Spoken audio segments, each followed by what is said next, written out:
Күн тәртібінде 2 сұрақ енгізілді. Бірінші, мүгедектігі бар тұлғалармен жұмыс жөніндегі ұйымдар қызметінің сапасын бағалау рейтингін енгізу. Екінші, дәрілік заттарды шұғыл сатып алу үшін әлеуметтік көмек көрсету тәртібінің өзгеруін талқылау. Күн тәртібі бойынша материалдар алдарыңызда алдын ала зерделеу үшін жіберілді. Отырысқа қалалық мәслихат депутаттары, басқа да тұрақты комиссиялардың мүшелері, қаланың мемлекеттік органдары мен қоғамдық бірліктердің өкілдері қатысып отыр.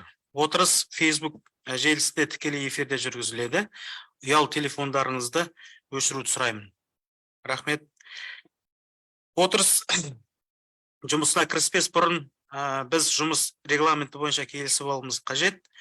Келесі регламент ұсынылады. Баяндаушыға 10 минуттық анықтама мен сұрақтар қою үшін 3 минутқа дейін уақыт беріп. Баяндаушыға әр сұрақ бойынша сөз сөйлегеннен кейін сұрақтар қою туралы ұсыныс бар. Оны қарсы емессіздер ғой? Онда қабылданды.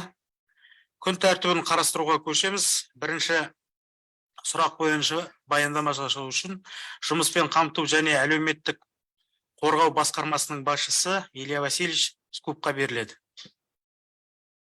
Құрметті Ерлан Ермекұлы, құрметті депутаттар. По первому вопросу, по внедрению рейтинга оценки качества деятельности организаций по работе с лицами с инвалидностью. Совместно с управлением цифровизации государственных услуг города Астаны завершен процесс разработки платформы БРГЕ. Граждане города Астаны категории социально уязвимых слоев населения имеют возможность подать заявление на оказание специальных социальных услуг в режиме онлайн со стационарного компьютера либо мобильного телефона на платформе brg.astana.tz. Предварительно зарегистрировавшись посредством ВЦП, а также имеет возможность заполнить анкету удовлетворенности указанными услуг. На платформе БРГ рассмотрен отдельный раздел с рейтингом оценки качества деятельности организаций, предоставляющих указанные услуги, где в удобном формате просматривается данный рейтинг. Вот на слайдах вы видите бальная система и пролистайте, где есть какой перечень вопросов имеется. То есть посредством ответов на данные вопросы можно получить соответствующие баллы, и по наибольшему количеству баллов составляется соответствующий рейтинг. То есть организация, которая получила больше баллов, она, естественно, в рейтинге занимает высшую строчку. Также для освещения запуска онлайн-сервиса платформы БРГ Астана Innovation будет проведена пиар-компания, так как сейчас эта платформа тестируется, мы ее обкатываем, смотрим, как она будет себя показывать, и если будут предложения от граждан дополнить какими-то данными, вопросами, мы, естественно, будем это улучшать, и где-то в течение месяца уже окончательно выведем ее для всеобщего пользования. Вот, так, как я и сказал, будет проведена пиар-компания, то есть среди лиц с инвалидностью, которые пользуются данными услугами. Вот, в том числе нашими специалистами управления в устной форме, то есть при обслуживании граждан, мы также будем распространять данную информацию о том, что сейчас имеется такая возможность, и можно будет соответствующие оценки удовлетворенностью качества услуг, все эти моменты отразить на соответствующей платформе. Вот. В целом, это что касается внедрения этой системы. Единственное, что хотелось бы отметить, вопрос стоял о внедрении оценки качества организации по работе с лицами с инвалидностью. Но на данной платформе есть только наше учреждение соцзащиты. Хотя, не знаю почему, но к нам постоянно поступают нарекания на учреждения образования, здравоохранения. Может быть, есть необходимость с коллегами обговорить, чтобы также они сюда вошли в нашу систему. Это как в качестве предложения. Вот. В целом, по первому вопросу у меня все. Айта кету керек. Баяндама аяқталды. Рахмет. Айта кету керек, бұл мәселе мәслихаттың 7-ші сайлауында да қаралып, депутаттар электрондық рейтинг құру туралы ұсынысқа бастамашы болды. Мәселені талқылауға көшейік. Баяндамашыға басқа қатысушыларға қандай сұрақтарыңыз болады? Сұрақ қойып отырайық. Сұрақ кезінде өздеріңіз таныстырып отырсаңыздар. Илья Алексеевич, депутат Айтхожин. Илья Васильевич, у меня вопрос, конечно, сейчас не по этой теме, но меня сегодня остро волнует вопрос о том, что вот мы в прошлом созыве с Ерланом Ермековичем во главе ездили в поселок Вахкуль, вот, где у вас лица, так сказать, ну, по воле судьбы, наверное, прикованы к постели. Вот. Какая сегодня, мы неоднократно поднимали вопрос о закупе здесь здания, помещения. Вот. На каком этапе сейчас это? Скажите, пожалуйста. К сожалению, топчемся на месте. Мы выезжали на некоторые объекты, имеются предложения, имеются, в принципе, довольно качественные и недорогие объекты, но, так сказать, конкретного политического решения этого вопроса нет. Вот. У нас также остается очередность более 70 человек, которые, по сути, представляют опасность для общества, для своих родных и близких. Соответствующие служебные записки мы пишем, но пока по выделению средств у нас пробуксовки. Иван Ильич, я все-таки настаиваю, да, чтобы нам уже, наверное, этот вопрос нужно решить. Почему? Потому что это, такая бородатая тема, да. Почему? Потому что мы ездили, мы видели, это большой такой реабилитационный центр.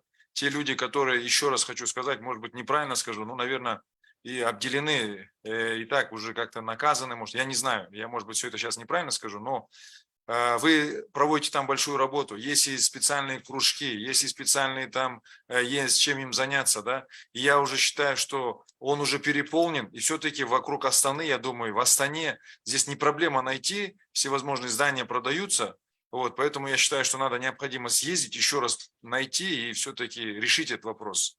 Спасибо большое. Да, предлагаю совместный выезд и по зданиям, которые мы подыскали. Азамат Ильич, Да. өте дұрыс сұрақ қойып отырсыз. Айтқан кезде мы уже второй год данный вопрос рассматриваем, решаем.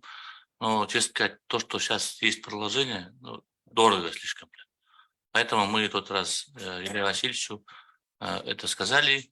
Вроде бы есть другие варианты. Поэтому я вот нашу социально-культурную комиссию хотел попросить вместе с комиссией по законности, с бюджетной комиссией, и он должен не в центре города, конечно, она же мы готовы были вот то, что предлагает, взять. Но завтра рядом там расположены столько МЖК.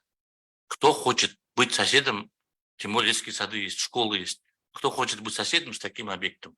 Вопрос только в этом был. Да, ертең оны аламыз деп, істейміз деп, халықтың кішкене көңіл күйін құртып аламыз. Мәселе ол жерде, именно сол жерде тұрып жатқан халықтың. Поэтому аким города про это, Денис Махмудович, про этот вопрос в курсе. Да. Политическое решение есть, будем покупать здание по-любому. Но вопрос сейчас стоит, какое здание будем покупать и по какой стоимости. Маселе сонда. По шоссе Алаш имеется здание, поэтому как будет... Предложите, вот вы показывали же, да. Конечно, она 2 раза дешевле того, что предлагали нам до этого. Да. И оно еще вроде бы по целевому медцентр, да, или что там было? Там находится... То есть уже получается готовое помещение, даже Да. целевой у него медцентр. Да. Как раз к этим услугам подходит. Иван Ильич, я извиняюсь, надо уже нам съездить и уже кардинально принять решение. Сейчас будет уточнение бюджета, вопрос нужно решить. Я еще раз заостряю, коллеги, 8-го созыва, да, я вас всех вот призываю к тому, что, почему у нас все время как-то вот по остаточному вот по инвалидам касается. Инватакси – проблема, на конечных остановках автобусы – проблема, пандусы – проблема, трудоустроить инвалидов – проблема. Енді қазір жататын жері, да, просто, это же постели прикованы. Вот это опять у нас как-то, она уже, на другие же мы находим помещения, да, вот именно что касается инвалидов. Поэтому Илья Васильевич, пожалуйста, я вас попрошу, на следующей неделе организуйте нам выезд, какие здания у вас есть, мы чтобы съездили и посмотрели. Рахмет. Все принято есть. Мы же всегда комиссионно смотрели, коллеги. 2-3 предложения есть разного рода. Ездим, смотрим эффективность, целевое, парковочные места, расположение, доступность от остановок и так далее. То есть, Харанздар, у меня вопрос касательно вот этого вашего программы, да, приложения. Конечно, программа, вы хорошо сделали вместе с управлением цифровизации. Правильно, нужное дело.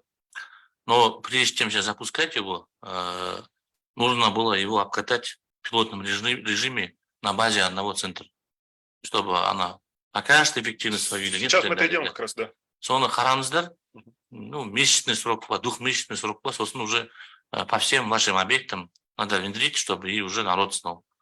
Может, в последующем данные программные приложения, может, оценку поставим и в социальных наших объектах, тех же ЦОНах и так далее. Пользуются же наши люди с ограниченными возможностями. колясочники пользуются, слепые, глухие пользуются. То есть, чтобы у них тоже была возможность оценить, на какой стадии вот эти объекты наши городские. То есть, Все принято. да. Хорошо. Рахмет. Сұрақтарыңыз. Депутат Тажмурат, Илья Васильевич, вот внедрение рейтинга, да, оценки, концовки, что получили? Ну, оценка получили, вот, положительная, отрицательная, вот, организация оценили, тот плохой, тот хороший. Концовка, что, если плохой, что мы сделаем с ним? Смотрите, как я показывал на слайдах, есть конкретные вопросы. Какая именно услуга не удовлетворяет? У нас 8 видов специальных социальных услуг. Экономические, там, культурные, медицинские услуги. Вот. И ставится рейтинг. Соответственно, если мы видим проблемы, допустим, по каким-то культурным, да, никуда не выезжают, имеют проблемы там, посещения музеев или еще что-то, естественно, мы тогда передаем этому центру, показываем, вот, извините, у вас хромает здесь вот этот момент, пожалуйста, устраняйте. И, соответственно, уже они будут над этим работать и устранять. То есть учат там количество посещений музеев, там каких-то театров и еще что-то. То есть мы видим по конкретно, где у нас проблема есть, передаем это в центр, и они это, соответственно, уже налаживают нормальную обратную работу и обратную связь. К чему? Обратно работать не будет, вы это закрываете это или вот это предприятие, или как? Ну, Организация. это государственное предприятие, которое постоянно обслуживает. Нет, мы понимаем, кто у нас в отстающих, и мы исправляем ошибки. Но если, то есть, допустим, у нас... Или финансирование разное будет, если у них плохо финансирование разное от этого не будет. Ну, Как мы можем, ну, то есть сказать, что ты будешь получать Нет, это меньше? получается рейтинг для вас просто, для кто контролирует. Да, да, для нас, А, для улучшения всё качества работы, вот и все. Рахмет. Илья Васильевич, вообще рейтинг в прошлом созывом действительно вот для Запорожья активно продвигала. Там идея была не только вас оценить, что вы сами себя исправляли, свои ошибки, а там был рейтинг для того, чтобы услугополучатели могли выбрать организацию, в которой хотели бы получать эти услуги. И она должна была быть привязана с порталом ваших социальных услуг. Имеется в виду, что в портале же вы сейчас даете возможность выбора именно вот этих инвалидных колясок, там у вас товары. Да. Со временем говорилось о том, что в этом портале вы тоже сами это поддерживаете, что услугополучатели должны... Выбирать центры, да. Да, точно так Сейчас же. этого И еще нет. точно так же санатории сейчас выбирают люди, да, через определенный сайт. То есть это влияет рейтинг. Поэтому с этой же целью. А для того, чтобы рейтинг, для того, чтобы вы оценивали, что у вас хорошо, что плохо, не для этих же целей. Главная цель, чтобы услугополучатели могли выбрать ту организацию и оценить его, и какие есть проблемы рассказать.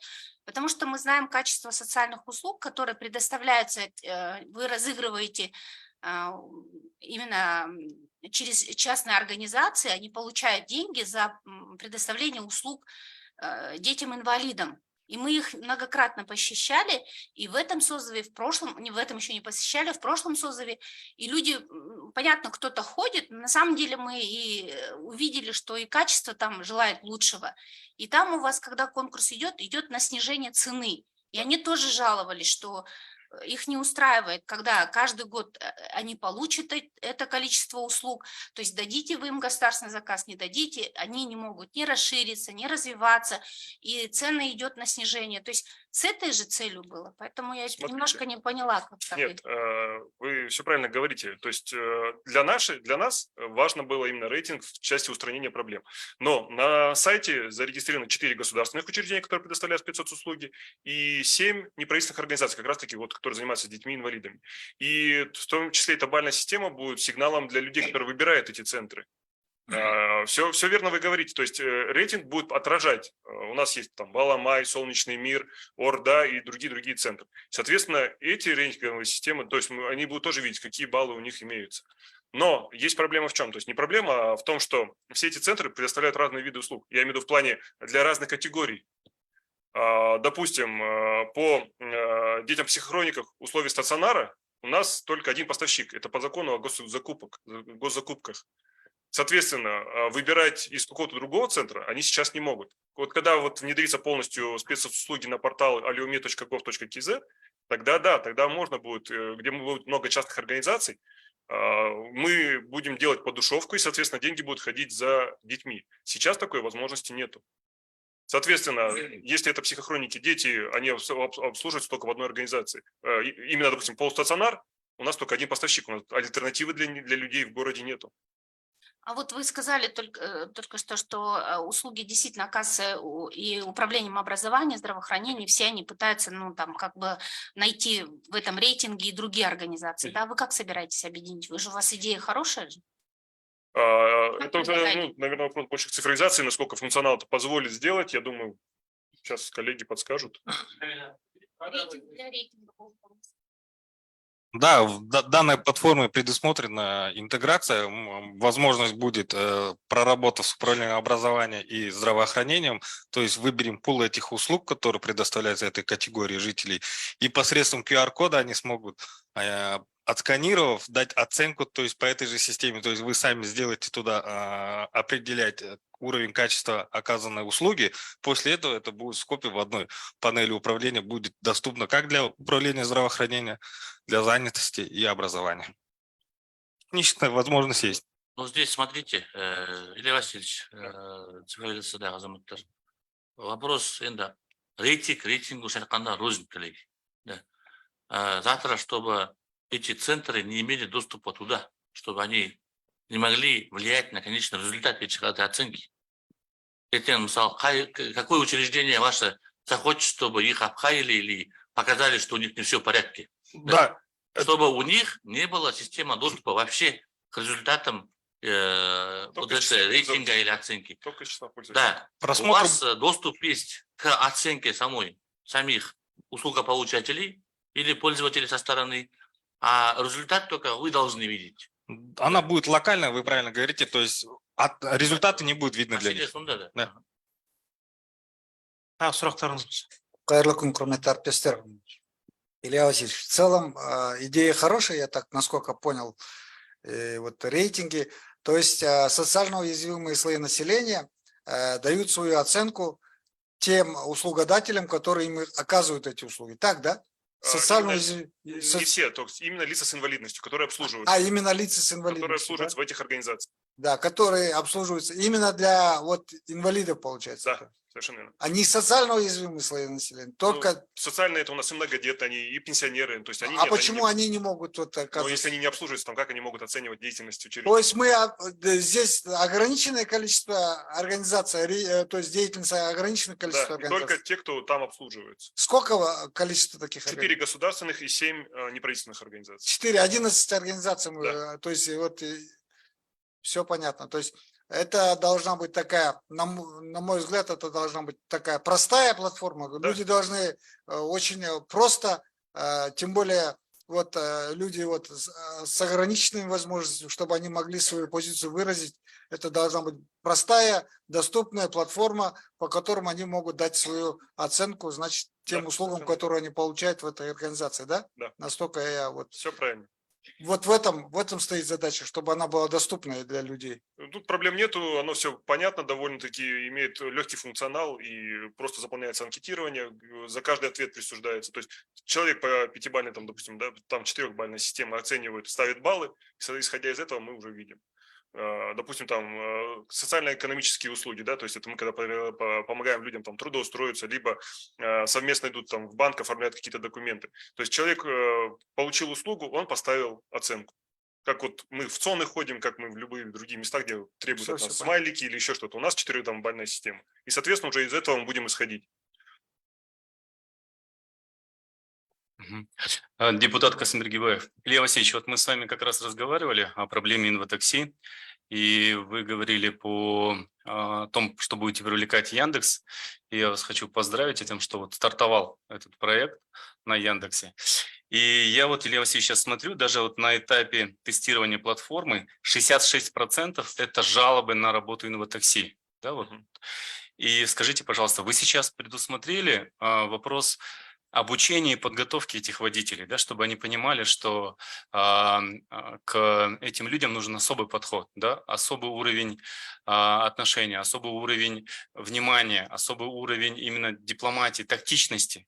Я считаю, что прежде чем вот подпускать водителей к обслуживанию категории людей с инвалидностью, их надо подготовить, да, чтобы они были максимально лояльны, чтобы они понимали, что всякое может произойти. Вот предусмотрено ли у вас обучение для таких водителей? Как такого обучения нету, сразу говорю. Да.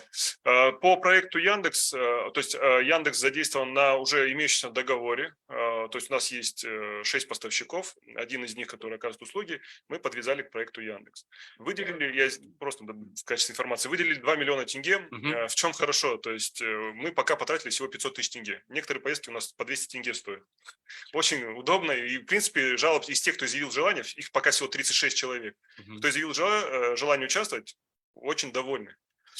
Вот вы знаете, я тогда попрошу, Илья Васильевич, почему? Потому что у Яндекса есть такая служба, допустим, когда вызывают такси премиум-класса, бизнес-класса, и эти водители проходят эту подготовку, да, как общаться с этой категорией клиентов.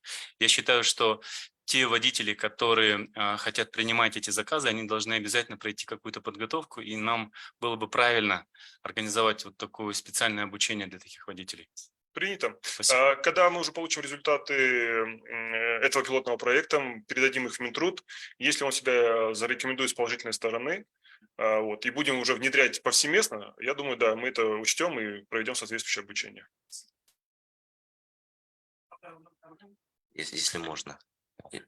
Рахмет, депутат Рахмет, Ерлан Ермекович, я считаю, как предложение, пока программа БРГЕ находится на стадии тестирования пилотного проекта, с нашей комиссии уделить, может, 2-3 депутатов, также пройти тест, ну, пройти эту, посмотреть функционал, как работает приложение, и потом только запускать. И пока еще вот идея, то, что запустить ее совместно с образованием и здравоохранением, наверное, еще рано, надо прокрутить только на социалке, обкатать, чтобы годик, наверное, поработал, а потом уже этот рейтинг завтра сделали, деньги с бюджета потратили, а потом, ну, отвечать тоже нам. Вот, это первый момент. И второй момент касательно помещения, то, что Азамат Серикович озвучил. Здесь бы хотелось больше информации получить, что за здание, какого квадратуры, какая цена. Ну, я думаю, несложно это на самом Все деле предварительно искать. отправим, конечно. Да, это этот момент. И второй момент, я один раз поднимал этот вопрос, и сейчас еще раз хочу сказать. Центры для детей, особых детей, у нас порой находятся на 2-3 этажах, когда наши учреждения, там, госучреждения сидят в этих же зданиях на 1 этаже. Илья Васильевич, давайте возьмем на контроль. И, возможно, ну, надо поменять. Все-таки дети-инвалиды не должны, там, воспитатели, родители, я видел, как поднимают, мы вот с комиссией ездили, поднимают детей, там нет лифта, они на руках поднимают на 2 этаж. Понял, но у нас таких учреждений, насколько я Ну, в САЕ, давайте. это образование. Да, Окей, пользуясь ну, случаем, там- коллеги, пару этих информации внесу для вас, чтобы все вы были. По инватакси, конечно, ситуация тяжелая, вы это все прекрасно знаете, да. Мы сюда и приглашали поставщиков услуг. Данный вопрос мы с каким городом обсуждали. Сейчас заходит инвестор, и до конца следующего года закупит за собственные средства 100 машин. Именно будет организована служба инватакси отдельно по городу. Мы увеличим до 100 автомашин, да, потому что сейчас то, что есть, сколько, 8 или 12 машин, оно весь город нам не покрывает. Именно специализированных, да? Да, специализированных, 100 машин они закупят за свой счет, мы будем им как подушевое финансирование закрывать их вопросы, а диспетчерская вот у нас потом мы отдельно, наверное, посетим, когда они будут запускать в сентябре месяце, скорее всего. Вопросы были по этому вопросу. Теперь у нас активисты жилого массы кирпичного, Скарлас Мухамеджан есть, Арман есть, поднимали вопрос переноса вот этого центра ресоциализации. Демил, да. Да. Мы поручения давали соответствующие управлению активов и госзакупок. Это было еще в начале августа. Они вот оперативным режимом отработали. Сейчас предлагает здание в районе Байконур, улица С-330, участок номер 2. Вчера там были, Да. к сожалению, не подходит. Не подходит? Нет. Да.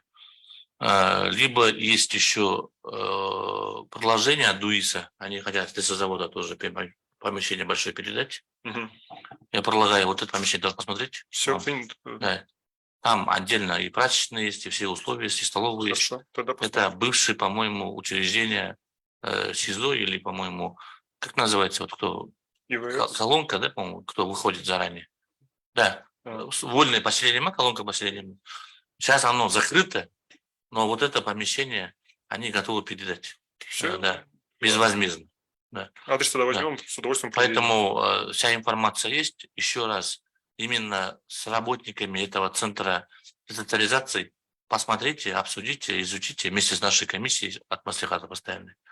И внесите предложение в этом вопросе просто. Всё Потому есть. что реальность, кирпичтен шығару керек. Халықтың наразылық туып жатыр жүрсін. Рахмет. Тағы да сұрақтарыңыз болса.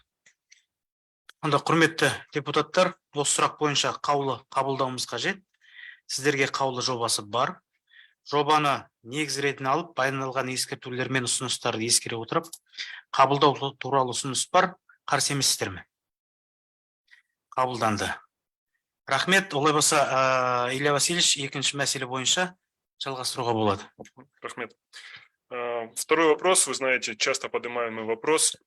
У нас есть мера социальной поддержки по наступлению трудной жизненной ситуации. Это возмещение затрат на лекарственные средства. Многострадальный, который мы уже давно обсуждаем, и который имеет очень много нареканий со стороны лиц с инвалидностью. Почему именно со стороны лиц с инвалидностью? Потому что наибольшими получателями этой помощи являются лица с инвалидностью. Порядка 90% обращений от лиц с инвалидностью. Вы знаете, при вашей поддержке, при поддержке депутатов, мы увеличили в свое время эту социальную помощь с 40 тысяч тенге до 69 тысяч тенге. Это значимая была поддержка. Но сейчас мы столкнулись с такой проблемой. На нас неоднократно подали заявление в суд о том, что мы незаконно требуем некоторые документы. То есть, вы знаете, мы в частности требовали чеки, что действительно деньги ушли на лекарства. Вот. Мы проиграли вплоть до Верховного суда. Суд все-таки пользовался принципом незаконности, а гуманности. И тоже встал на сторону лица с инвалидностью, сказал, ну, если он лицо с инвалидностью, вы должны ему помогать. И дошло до того, что мы просто при заявлении лица с инвалидностью выплачивали ему деньги без подтверждающих документов, что это действительно на лекарства, что еще на что-то. Нет, мы просто выплачивали. Лица с инвалидностью тоже пошли дальше. Имея на руках такое решение суда, они поняли, что замечательно. Прислали нам заявление о том, чтобы мы выдали деньги за последние 5 лет. То есть он не обращался, теперь давайте платите нам за последние 5 лет. Да, то есть уже пошел немножко вопрос иждивенчества, или я не знаю даже, как это назвать. Вот. И в этой связи от вас и от депутатов поступало поручение разобраться и дать соответствующие предложения. Так вот, особенно в свете того, что с 1 июля у нас запустился социальный кодекс, в принципе, исчезло понятие трудная жизненная ситуация. Да, наверное, было самое просто мне исключить эту социальную помощь, но вы понимаете, это наша категория, которой мы должны заботиться. Наверное, это будет не совсем правильно. В этой связи мы стали прорабатывать вопросы. Первый момент мы думали выдавать в натуральном выражении. Ну, раз есть необходимость на лекарства, давайте выдавать это. Да, лекарства. Но столкнулись с рядом проблем. Во-первых, многие наши получатели этой помощи предоставляли нам чеки, и лекарства действительно им выписывают врачи. Они их закупали с Турции, с Германии, непосредственными поставками. То есть подтверждающие документы все имелись, в аптеках наших этих нет. Во-вторых, определить пол аптек мы могли бы, да, но они тоже не всегда имеют соответствующие лекарства. Если они не реализуют их, не отдают, соответственно, мы должны с ними расторгать договора и объявлять по новой. То есть, опять же, была бы проволочка и не совсем удобно было. Второй момент, уже который мы начали тогда обдумывать, может быть, тогда ваучера. То есть дать каждому лицу с инвалидностью ваучер, но опять же, если мы берем нынешнюю сумму 69 тысяч, выходит больше 1,5 миллиарда тенге. Это на всех лиц с инвалидностью, которые, и то, даже мы считали в целом, у нас эта услуга предоставляется не только лицам с инвалидностью. Сейчас, то есть на данный момент ей могут воспользоваться пенсионеры, осужденные, лица с инвалидностью и лица, имеющие социально значимые заболевания, ВИЧ, СПИД, онкобольные, туб-больные. Вот если на всех это распространять, да, то это 10 миллиардов тенге. Ну, естественно, это очень неподъемная сумма. В общем, да, здесь и все за и против. Мы пришли к единственному, наверное, возможному и правильному решению. Это на ваше усмотрение, как, опять же, на поддержку. В принципе, с замом Акимом Крючер обговорил, поддержка имеется. Остается вопрос по депутату. Просто увеличить единовременную выплату к лицам с инвалидностью. То есть у нас есть праздничным датам, то есть на день лиц с инвалидностью. Единовременную выплату увеличить всем инвалидам. То есть если сейчас к нам обращалось порядка 2000 инвалидов, мы хотим охватить все 33 тысячи лиц с инвалидностью, при этом платить не 69 тысяч, а 34 тысячи тенге. Мы и так им платим по 8 тысяч на праздничные даты, увеличить чуть эту стоимость, но при этом мы охватим всех лиц с инвалидностью. Тогда цена вопроса 1 миллиард 35 миллионов тенге. Если будет соответствующая поддержка, ну, то есть у нас такое предложение. Все-таки в этой связи вот, осуществить такую поддержку. Я думаю, нет.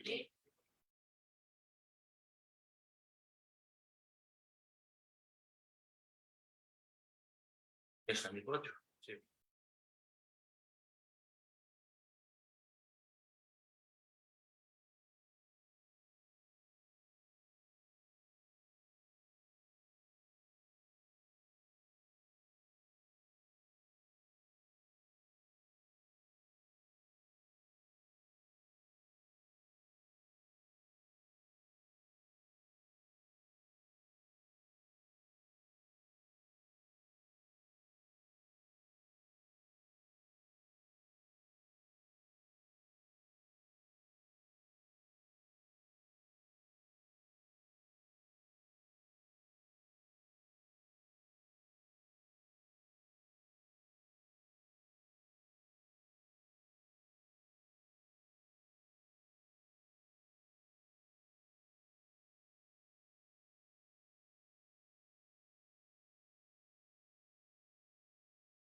Ерлан Мекш, можно я скажу, да? Вы уже же вот с этим вопросом сталкивались, у вас уже через судебный процесс прошли, да? Вы уже конкретно знаете, они очень осведомленные, эти инвалиды, Ерлан Мекш. Они, во-первых, требуют, чтобы сейчас каждый инвалид получал, они не то что, они хотят каждый квартал,